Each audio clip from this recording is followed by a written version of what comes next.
Je suis Bishop Élisée Pierre Elonga Tokombe. Je suis visionnaire et représentant légal de l'église missionnaire, la Maison de Dieu pour toutes les nations, qui est située derrière le stade d'Araphaël. Quand vous êtes sur boulevard Sendoué, à partir de la station d'essence Ingène, à 100 mètres, vous entrez. Vous trouverez, ça c'est notre siège social, notre église mère ou centrale. Je suis pasteur donc de mon état. Donc notre YouTube, Bishop Élisée Tokombe. Qu'on peut s'abonner parce que pour nous, on a une exhortation, on a une prière en live, on a maté belé, on a belé, on a. Alors, ce qu'on continue à s'abonner, Bishop Élisée Tokombe na YouTube. Nous lisons la parole de Dieu dans 1 Roi 3, versets 16 à 22. Alors, deux femmes prostituées vinrent chez le roi et se présentèrent devant lui. L'une des femmes dit, « Pardon, mon Seigneur, moi et cette femme, nous demeurions dans la même maison, et je suis accouché près d'elle dans la maison. 3 jours après, cette femme est aussi accouchée. Nous habitions ensemble. Aucun étranger n'était avec nous dans la maison. Il n'y avait que nous deux. Le fils de cette femme est mort pendant la nuit parce qu'elle s'était couchée sur lui. Elle s'est levée au milieu de la nuit. Elle a pris mon fils à mes côtés tandis que ta servante dormait et elle l'a couché dans son sein. Et son fils qui était mort, elle l'a couché dans mon sein. Le matin, je me suis levé pour allaiter mon fils et voici, il est mort. Je l'ai regardé attentivement le matin et voici, ce n'est pas mon fils que j'avais enfanté. L'autre femme me dit, au contraire, c'est mon fils qui est mort. C'est ton fils qui est mort. Mais la première répliqua, nullement, c'est ton fils qui est mort. Et c'est mon fils qui est vivant. C'est ainsi qu'elles parlèrent devant le roi. Shalom, shalom, voilà, encore une fois, j'aimerais vous inciter à quelque chose. On n'est pas devenus les enfants de Dieu par hasard. On n'a pas quitté les ténèbres pour venir à la lumière par hasard. La Bible déclare dans Jean 8, verset 12, si quelqu'un vient en ma suite, il aura la lumière de la vie, il ne marchera plus dans les ténèbres. La Bible déclare que la lumière de Dieu éclaire mon existence, ma vie. Donc vous devez voir clair dans votre vie. J'aimerais vous donner quelque chose de fondamental par rapport à moi et à vous. Nous avons, notre Dieu s'appelle la lumière du monde. La Bible déclare dans Daniel 2, verset 22, que les ténèbres ne sont pas ténèbres devant lui. Donc nous écartons l'hypothèse de la confusion, de la compromission devant Dieu. Celui qui vient à Dieu doit voir clair, il n'y aura pas la confusion, il n'y aura pas la compromission dans sa vie. À cause du fait que c'est Dieu qui est clair. Ma soeur, mon frère, toi qui m'écoutes, tu dois voir clair dans ta vie. La Bible dit, c'est toi le problème et pourquoi? Jean 1, verset 5 dit, la lumière est venue chez les siens pour les éclairer, mais les ténèbres l'ont rejeté. Tous, nous avons été dans les ténèbres, dans les ténèbres à cause des péchés, à cause du diable. Maintenant que Jésus est venu, la lumière qui éclaire tout homme, Jean 1, verset 9, sois éclairé. Comment? Voilà comment ça s'est passé.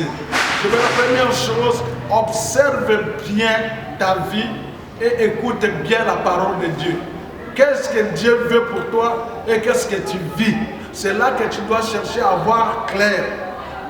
Dieu souhaite que tu prospères à tous égards et que tu sois en bonne santé comme prospère l'état de ton âme.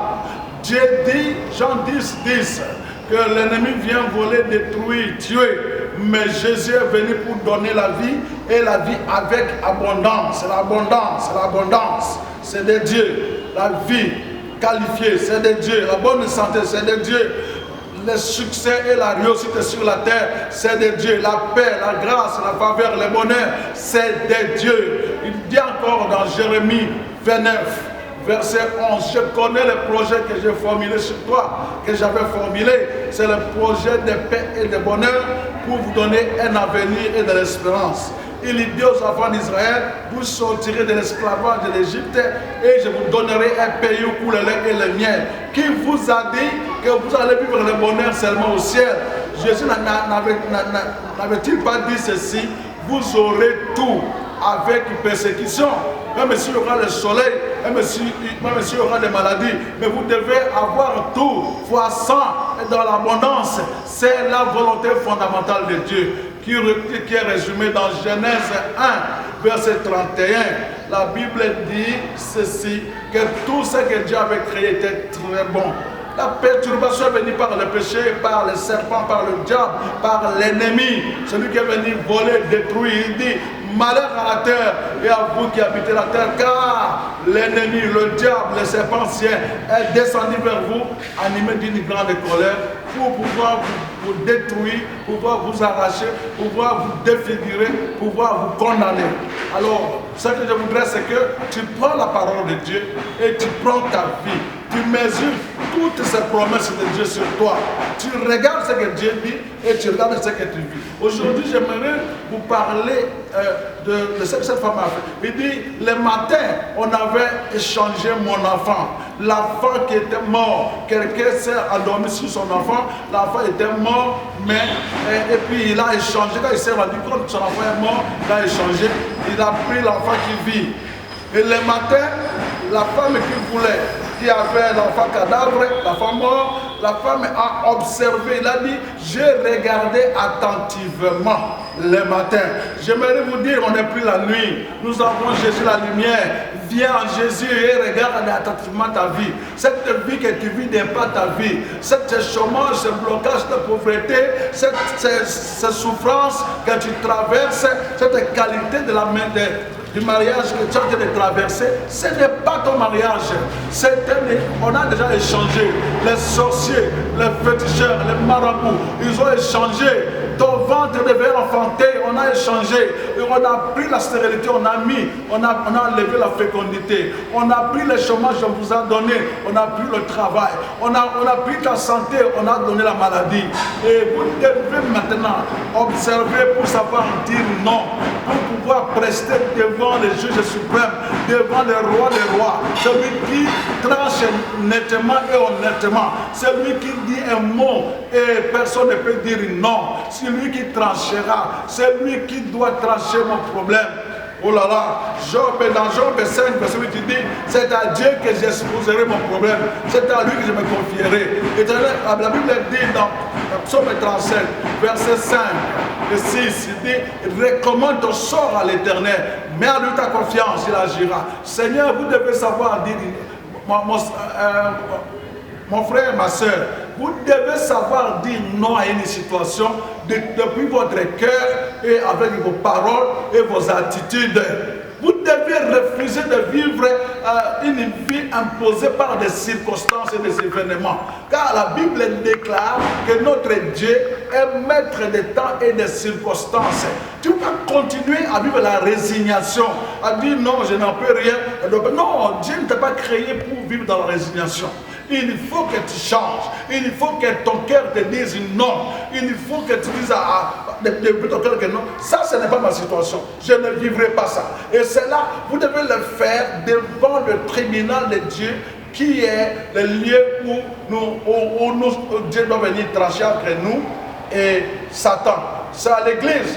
Venez à l'église. Venez plaider ensemble, venez pleurer, venez parler, venez dire à Dieu non, assez, c'est assez, le célibat assez, le blocage assez, la maladie assez. Ce n'est pas ça. Ton corps n'est pas fait pour avoir des maladies. Quand c'est arrivé, il y a une solution, il y a un juge qui peut trancher, il y a un juge qui peut dire les derniers mots. Ton problème, ta situation n'a pas encore une clôture jusqu'à ce que Dieu prononce. J'aime Job qui dit, mon rédempteur, celui qui me sauve, celui qui paie le prix de mes souffrances, il s'élèvera le dernier. S'il te plaît, ne perds pas l'espoir, ne perds pas le courage. La seule chose, déclare avec ta bouche, refuse avec ton cœur. La Bible dit, ce que tu crois dans ton cœur et ce que tu confesses avec ta bouche, cela arrivera. Ayez une mentalité de vainqueur.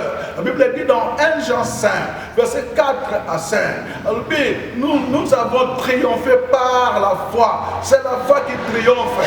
Déclare à tout moment et partout que tu n'es pas né pour être pauvre, tu n'es pas né pour être vaincu, tu n'es pas né pour mendier, tu n'es pas né pour être condamné, mais en Jésus tu es né pour vaincre. Il t'appelle dans Romains 8, verset 36, 37, 38, il dit tu es plus que vainqueur dans toutes ces choses, quel que soit ce que tu traverses, ne te laisse pas vaincre et n'avoue pas d'être vaincu.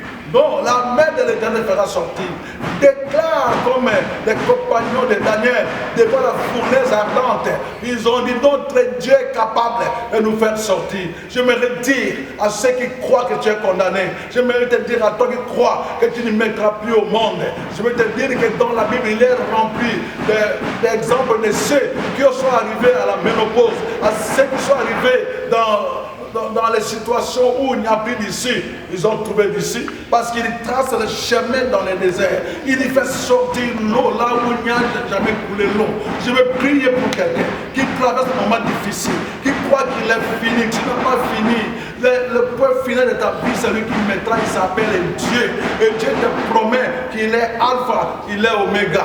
J'aimerais te dire, Dieu te donnera les produits de ton cœur, ce que tu crois et ce que tu déclares. Ne parle pas le langage des événements, ne parle pas le langage des circonstances, parle le langage de la foi. Ce que tu vois avec tes yeux de la foi, ce que tu vois avec les tableaux que Dieu met devant toi dans la foi, la ferme assurance que tu réussiras, que tu iras, tu ne mourras pas comme ça sans avoir vu la main de Dieu. Si c'est ferme, si c'est dans ton cœur, c'est toi. Et change le langage, change la manière de percevoir les choses. Cette femme a dit, l'enfant qui est mort n'est pas mon enfant. J'ai regardé attentivement. Regarde-toi attentivement. Est-ce qu'un homme comme toi, une femme comme toi, tu dois vivre la vie que tu vis là? Si ce n'est pas ça, alors mets dans la prière et dis non, ce n'est pas ça.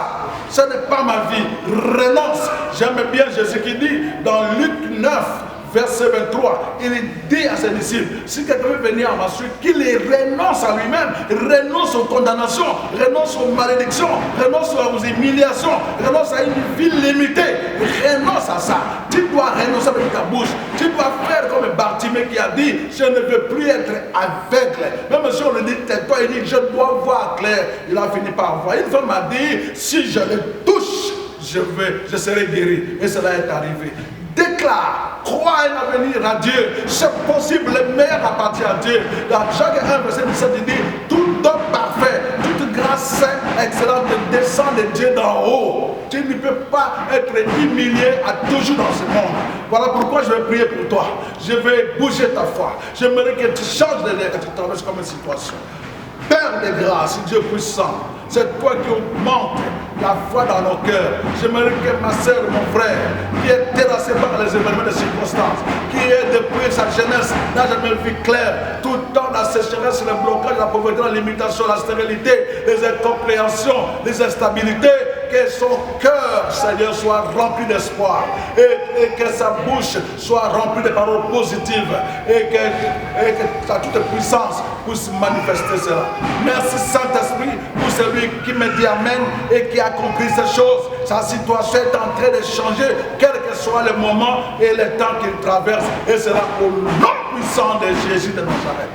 Voilà pourquoi je vous donne mon adresse. Je suis derrière la station d'essence un jeune sur le boulevard Saint-Louis. Si tu es sur le boulevard Saint-Louis, à 20 mètres, tu verras la station d'essence un jeune. Tu entres par cette avenue à 100 mètres à droite, tu trouveras le centre chrétien, la maison de Dieu pour toutes les nations. Là même si tu es arrivé au bout, le Seigneur va frayer un autre chemin. Tu dois trouver ce genre de problème. Question de venir prendre les instructions et les directives.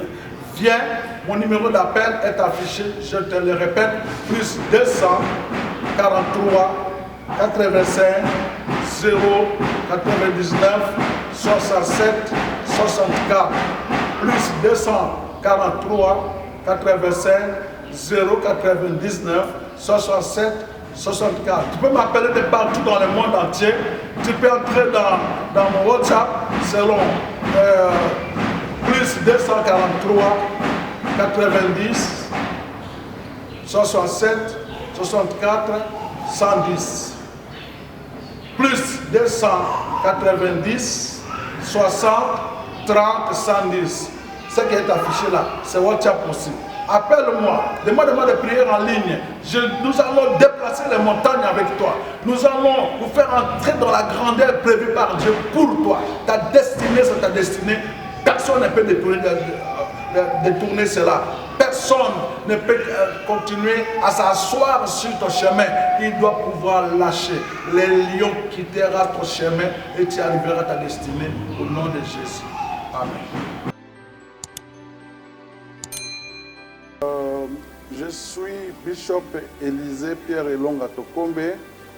Je suis visionnaire et représentant légal de l'église missionnaire, la Maison de Dieu pour toutes les nations, qui est située derrière le stade d'Araphaël. Quand vous êtes sur boulevard Sendoué, à partir de station d'essence Ingène, à 100 mètres, vous entrez. Vous trouverez, ça c'est notre siège social, notre église mère ou centrale. Je suis pasteur donc de mon état.